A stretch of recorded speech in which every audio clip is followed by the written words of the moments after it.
Mrs. Christie? My lord. Clifford. Mrs. Clifford. In the sun lounge, my lord, taking coffee. Alone? Alone at her table, my lord, but the other residents are at their table. Well, is there another door out of the lounge? Onto the terrace, my lord. May I take the lady a message?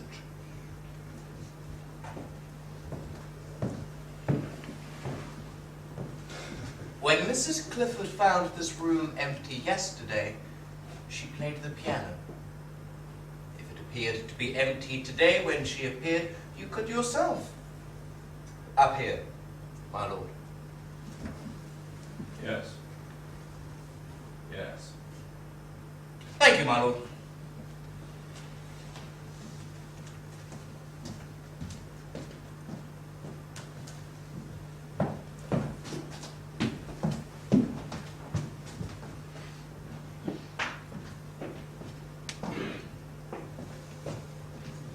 Have you ever been back to Mornington? My mother ended up in Malvern. My people still miss her.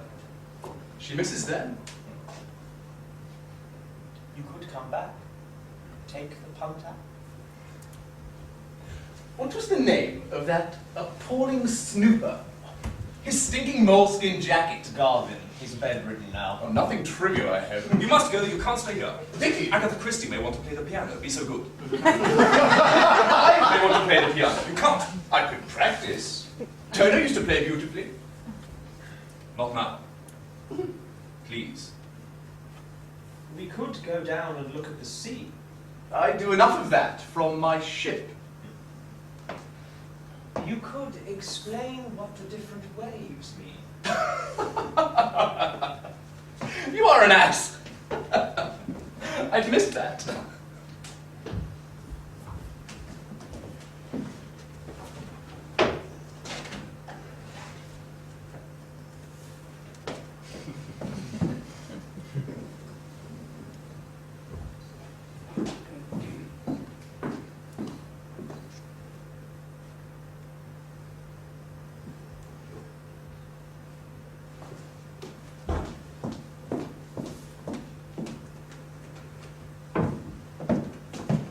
I do apologize. Mrs. Clifford, I think. No, I won't pretend I think that. In fact, Mrs. Christie, I presume. I am Lord Louis Mountbatten. How do you do? I really am delighted to have run into you. Really, truly. I was going to write to you tomorrow, believe it or not, care of your publisher, the Bodley Head. I've meant to write for weeks, months, but I've been at sea and 8 months in India with the Prince of Wales. Your father must have been gratified when you followed him into the Navy. I never doubted where my future lay. He died last year, September 10th. He was able to meet my fiancée the week before he died, and I met Sir Ernest Castle, her grandfather, the week before he died. What is remarkable is that they both died in the same week. My father in bed, Sir Ernest at his desk, stretching out his hand to the bell pull. I think of it as a special bond between us. A man of some wealth, I believe. Oh, enormous wealth. But do let's sit down. I feel as out of place as you would if you came up to me with suggestions for signal reform. Why might I do that? Exactly. It's not your field, and this is not my field, except insofar as all of us read. Many of us read detective stories, and some of us, a precious few, write them, or think up fiendishly ingenious plots. I'll come straight to the point. I have the most perfect plot there's ever been for a detective story. I haven't the time to write it myself, but you can. Lord Louis, that isn't how writing happens, you know. But you always need a plot. An author needs a plot, that's true. So whether it comes from you or someone else doesn't matter. Now, Hercule Poirot has a Dr. Watson fellow called Captain Hastings, right? He tells the story. So far, you've written stories where someone is killed and they turn up to investigate. Well, Poirot is the one who investigates. Hastings is a dim foozle who gets hold of the wrong end of the stick and falls in love with redheads. But this is the point. Suppose he isn't such a numbskull. Suppose he committed the murder. And suppose he comes along with Monsieur Poirot because he can then dispose of any clues he left behind, as well as writing a record of what happens, concealing what really happened. One moment. How could he write an acceptable story? His cast of mind would reveal the kind of person he is. Not if he was a cunning, controlled, methodical murderer. It doesn't have to be Captain Hastings, anybody you like, but whoever tells the story, a woman if you want, she has to be the murderess. That's the brainwave. That's what your readers will never guess. No. No, it wouldn't work at all. No. I couldn't possibly do that. It would be easy. I mean, you'd have to think it out. If there was a second murder, you'd need to provide time for him to do it, or do it in a special way to provide an alibi, a wire attached to a gun, or poison, of course, at a cocktail party with everyone moving around. But that's the detail. But the shock is the revelation that the one person nobody will ever dream of suspecting is the killer. Really, Lord Louis, it would be quite wrong, I assure you. There is a contract between the writer and the reader. Break it. And the contract is trust. Betrayed. That would be treacherous. Who would the reader trust in future? No one. Why should he trust anyone? The writer... Popcock. The detective story would never be the same again. You could make it never the same again by being the murderer. Of course it's treacherous. Noel Coward said that. Why not? Your sales would go through the roof. Possibly. But you see, I no longer think of myself as a writer. I've written 3 or 4 books and some stories. I've read all of them. But I'm a little old-fashioned in that I believe a woman who is a wife and mother should be primarily a wife and mother. I have no more ideas for any more detective books. And I don't intend to provide myself with any. So you must take your ingenious idea. Thank you for considering me, but I must decline the compliment. Think about it. If you think about it, I know you'll find you're up to the task. I can't have made myself clear. It isn't a task I wish to be up to. One has to feel involved in even the simplest story. And I should not wish to feel involved in this one. Even if I had the inclination to write anything ever again. It takes a lot of time, you know. Thinking and writing, thinking and rewriting. There are other things in life one should put first. My husband is a keen golfer. If I can reduce my handicap, I could be a partner for him. So if you'll excuse me. And thank you. I do appreciate the honour, Lord Louis. It's most gratifying to learn that you have enjoyed my little efforts. My mother will be disappointed. She's one of your greatest admirers. I do always take a lie down after lunch. Fuck! Double fuck!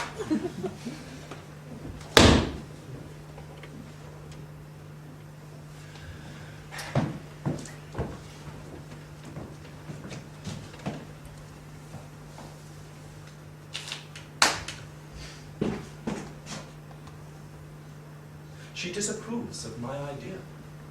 On moral grounds. Idiotic. She pretends she's going to stop writing. I want to play golf with my husband. Does she indeed? I'll take it to someone else. And when it's published, I'll send her a copy. To Mrs. Christie, who did not appreciate what was too good for her. Oh, Hampshire men are heaven, and Bolton men are bold. There's something coy in a Blackpool boy, and Bedford lads have hearts of gold. But the chaps that live in Devon are breezy, bright and gay, singing up tra-la-la with a hey-ho-ha and a whack-a-mole-do and a hey-nonny-no and a down-derry-down sing hey. Down-derry-down sing hey. What's the matter with a woman like that? Wife and mother! When I become husband and father, I shan't want Edwina trailing after me all the time. Is that likely? I hate it. That's not my idea of love. Is it yours? I should loathe it. Her husband will soon give her the boot if she tries that trick. Edwina will have her life, and I'll have mine. You understand what I'm saying? Elaborate a little. You can't spend every minute of every day together. It's unnatural. What about every minute of every night? I'll tell you my idea of love. It's not just at Broadlands, Edwina's house, or it will be hers eventually. There's a really perfect lawn. A what? It's so broad. Broadlands. It spreads right out to the... Ha ha. What? On the boundary. To keep the shuddering, uddering cows at bay. It goes right into the distance. You can build rows of pavilions on it. You can play 50 games of croquet. All the important rooms in a conduit. It's there whenever you go to a window. Wonderful to look at. But you don't want to go trading over to the window all the time. That's how I see my love for Edwina. Tell me about her love for Dickie. Well, that's it. She does. You can always tell, can't you? It's not just my connections. Sir Ernest, her grandfather, was awfully pally with the late king. He went to Windsor so often, they called him Windsor Castle. Does her wealth embarrass you? Why should it? It shouldn't for one instant. The miller's son who finds a purse of gold is well set, where a heart of gold will bring him nothing. Except love. Ah. You've heard of love? Interminably. Written of it copiously. It's not, I assure you, a sound basement for the leaning tower of marriage. Nonsense you talk. Ask anyone you know. Ask your brother. They're devoted. Because they're so reluctant to fuck. A little now and again for the sake of the title, but let's save our energies for those we enjoy fucking. Will that be it, Wheeler? I'm disappointed in you, Noel. You climb into bed with any man you fancy and want everybody to be the same as you. Heaven forfend. It's an illness. Ah. An affliction. And a sin. I don't know about that. Do make it a sin. One can generate such moral fervour rounding on a sin. Perhaps it's one of those sins crying to heaven for vengeance. I'm sure it'll cry a little if you ask it nicely. I tell you this. You are steaming into hell's whirlpool if you pretend that one night with Edwina will sweep away your fancy for a boy's bum. Or a boy's Dickie. You simply don't understand me at all. I'd have thought you would, but you don't want to. That's what it is. If you want to hear my idea of love, it's not just the longing to press oneself against some enchanted skin. Not just the prick song for bottom F. I'm not listening to you. On the rare occasions when love deigns to come our way, it is the frenzy to have some one person in particular walk beside us. Eat, drink, talk, listen, laugh, sleep, fart alongside. That is not what marriage is about, after the first few careful months of rapture. From rapture to rapture, unless, dear Dickie, gazing upon your perfect lawn, you recognize that other grass is just as green and fragrant. You're so absolutely, stupidly wrong. Really, you have got the most exaggerated opinion of your knowledge of human nature. I shall not betray Edwina. And she will have no reason to betray me. If I strike you dead where you stand, will I be taken in chains to the tower? Behold the head of a truth teller. Your humble servant, my lord. Cyril, a bottle of Pyrmont water in my room. Yes, sir.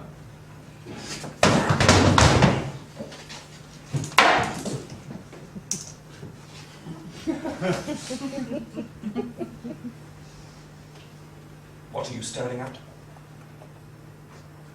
Get out! Gutter snipe.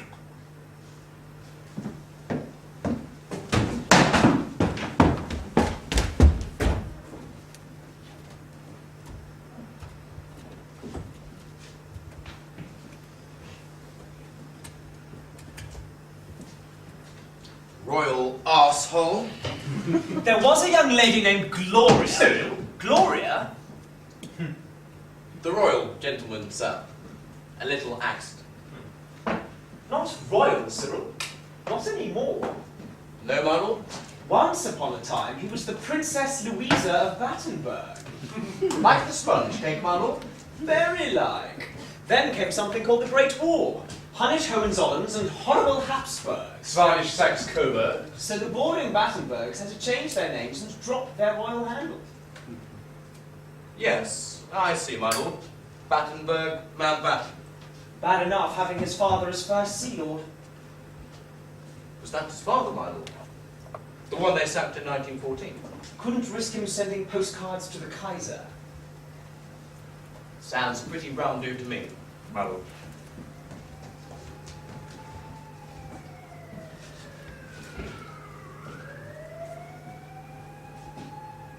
Noel's very thick with Dickie. Dickie likes someone to make him laugh. Noel loves to snob Hob. Do I? It must look like that. Perhaps I have done. What about this young lady named Gloria? She was had by Sir Gerald du Maurier, and then by 6 men, Sir Gerald again, and the band of the Waldorf Astoria. Lord Bungay and I were childhood sweethearts, Cyril. That's romantic, sir? Where did you and the lovely Dennis meet? At the Battle of Jutland, sir. Strictly speaking, after the Battle of Jutland. I was in the Malaya.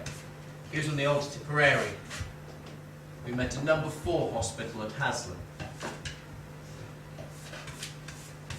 I was on the Malaya. Yes. Under Captain Boyle, sir. Both are oppo sported, so we rub along with each other.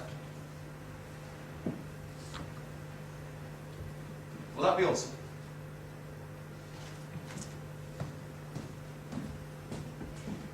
Life goes on. Who'd have thought it, eh? Did you think it? In the trenches? One day life will go on and all this ghastliness will be as piffle before the wind. Life goes on. True. Hannah. Hilda! There was a young lady named Hilda who claimed that no man ever filled her till a fellow whose prick Lord was... Bundy, I understand Mr. Coward is in his room. Would you object to being disturbed? All hell would break loose. But if it were important? I could push a note under his door. No, that wouldn't do. When? Does he come out when? Is it some matter where I can be of help? I can wait. Yes. Yes, I can do that. Are prospects good for promotion in the Royal Navy? They are better in times of war. The admirals lose a battle, get themselves tugged off, and the rest of us move up a peg. Will Lord Louis find promotion comes more easily? You must ask him. He was wanting to speak to you. He has spoken. And what a lovely speaking voice he has. Strong, but not guttural. Not Germanically guttural. Arrogant, yet not quite intolerable. Teutonically arrogant. Do you both dislike him? Oh, not at all. There are times when a certain fatigue is generated. When for the umpteenth time we have to play rummy with his cards. They have the Mountbatten coat of arms in full colour on the back. The red and white lines of Hesse. The 5 black stripes for Battenberg. I hope there's a yellow border for marzipan. Came to me with the most disagreeable idea I've ever listened to. I know it's very modern and young to cock a snook at notions that have held good for generations and served us well, but expecting the public to want to hear, want to read. Not just a confession, that would be different, but a plot to delude them. That is what I understand it to be. But to be taken into the mind of someone who is intent on hiding what she, or he, really thinks by... No, not lying, not actually lying, not telling the full truth. In order to... The intention is to score off the public. Look, see how clever I am. Not even that. It's look, but you're never going to know how clever I am. It's the mind of a person who wants to deceive the world.